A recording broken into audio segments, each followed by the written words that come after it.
diwegol nelaɓe fedde hirnange leydi Afrique CEDEAO ɗo Bissau lundiɓe ɓe jirani ɗum no ko sangani leydi ndi ni sabu koko wawi tajje enɗam hakkunde Guinée Bissau e leydi aduna ɗe gilaro jiidigal e jeydigal ha he ballal ko leydi ndi wawno hebde he mum.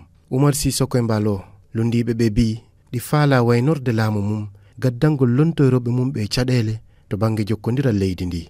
Ɓe kolli wonde ɗum juhani ɓe sabu ko ni mbo fuɗɗorno kala laamu makko nde mbo riwno yimɓe CEDEAO ɓe mbo tawnoɗi dowki leydi ndi.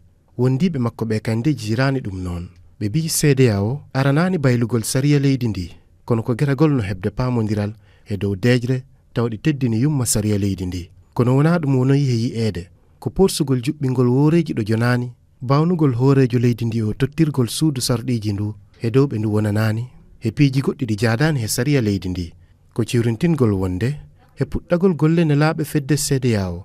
Oumar Sissoko Embalo e nder yewrere nde heblanaka nde mbo wadduno e jayandeyankoɓe mbo hasindinoma wonde wona CEDEAO laami Guinée Bissau. Ousmane Embalo Bissau, RFI.